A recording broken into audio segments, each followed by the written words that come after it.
Okay, I guess I'm on the video on the air right now. My name is Del Rivers, if you don't know already, from my first trial video. I used to work with Mike Murray on a whole lot of shaking when it was at the college RIT, and the station is WRITR. And I did that for about a dozen years, on and off. Then I went to California in 89 and 90. Came back, did the show again. And then Mike decided to move the show, or he had to move the show to WRUR, which is U of R's radio station. It's still a great show, excellent show. But I decided to do something different. I got into comedy, doing some videos and stuff like that. And I decided to get back into the music a little bit, but have like a different slant on it. I'm kind of inspired by Mean Joe Mayo, one of the Beatles channels, and Matt Street, you know, and Beatle Brad. There's a few people there that have really excellent podcasts devoted to the Beatles. Where I'm going to do some Beatles, probably doing most Beatles actually. I'm going to do mostly, I'm going to do some local bands from Rochester, the home of the former Chesterfield Kings, with Greg Prevost, and the Insiders. They were a big band, through the 80s, 90s. They're inside out now, but they still have Walt O'Brien singing lead for them, which is really cool. And incidentally, he was a Chesterfield King at one time. He played keyboards and tambourine or whatever. And excellent vocalist. I also have a side career of songwriting and, just doing things with friends. And, since you can't play anything copyrighted, I think you can play your own recordings. So, just on a whim, I'll be advertising a few things of my own. Not that you have to buy anything, but you can check it out. And, anyway, I wanted to talk about a few musical things that are going on.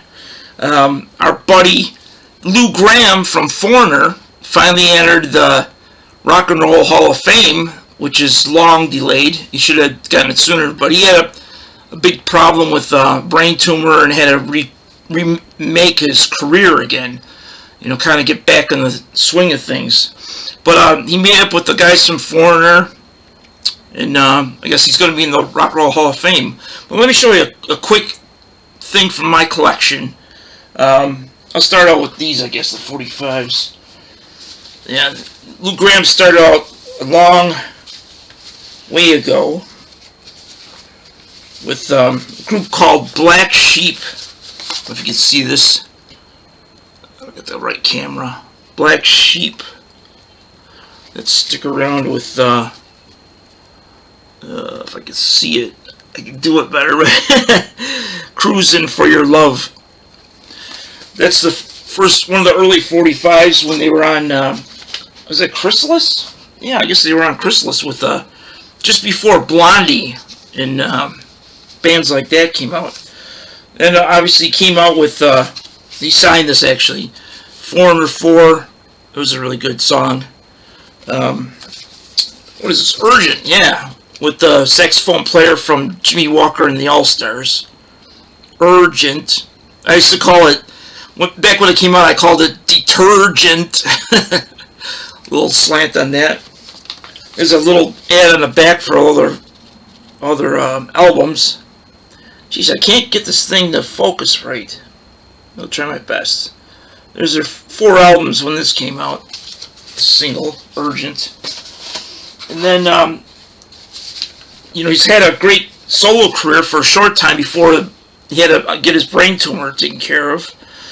One of the singles is this right here, Tin Soldier, if you can see that. That was by Lou Gramm solo, his cover of the Small Faces, Tin Soldier. Another band that I love. There's another single by Foreigner, Double Vision, Lonely Children. That was pretty cool. There's the original band right there. Old Lou was right here. There's Lou Gramm right there. And and Lou's always been pretty busy. He's been with I don't know if you heard of the group called D Drive with Dan Mancuso. They had a few. I think Lou Gramm appeared on these. He usually appears on all of his DVDs that he puts out. That's the guy that he played with Black Sheep, Dan Mancuso. He's with a bunch of different people. And right now, these are kind of the best things to get by Foreigner. You got the greatest hits, which came out like a jukebox type thing. That's really cool. And Foreigner 40. It has both Foreigners on there at the same time. And for 40 years, 2017, that came out. That's one of the best things to get by them. I don't know if you can see that, the back of it there. There's a lot of songs. It's got everything on there, both bands. And I showed this one already. Yeah, and one of the things that he did for side projects, there's a band that used to open for the Ramones called New Math from Rochester. Guys from this band joined up with, I think Mancuso plays with them, I don't know. But they play with other guys that were in Foreigner's backup band. And this is a new one. It's called Lips Turn Blue.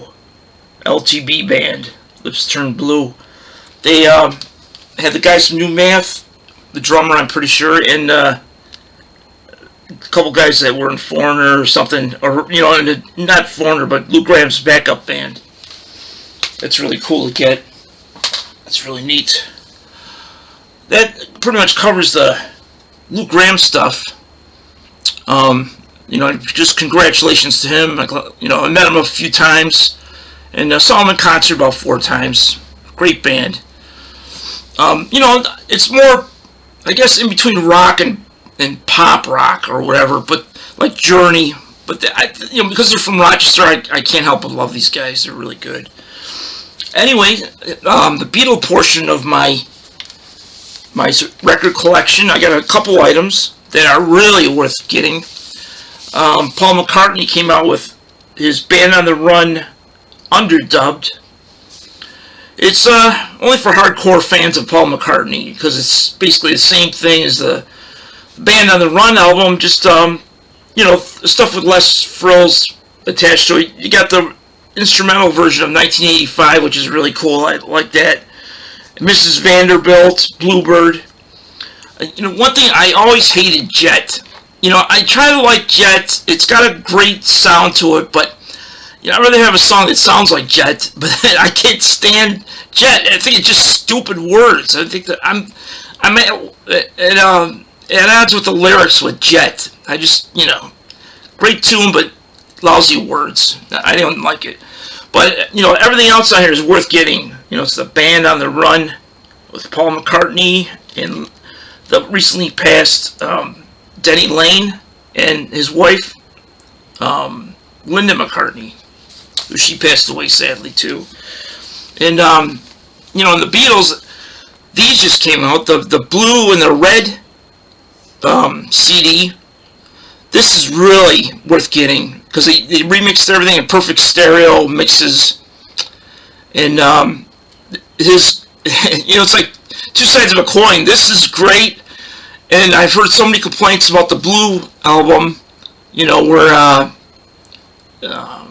Am the Walrus doesn't have the end part where he says, it's like Edgar Allan Poe, sit you down, father, rest you.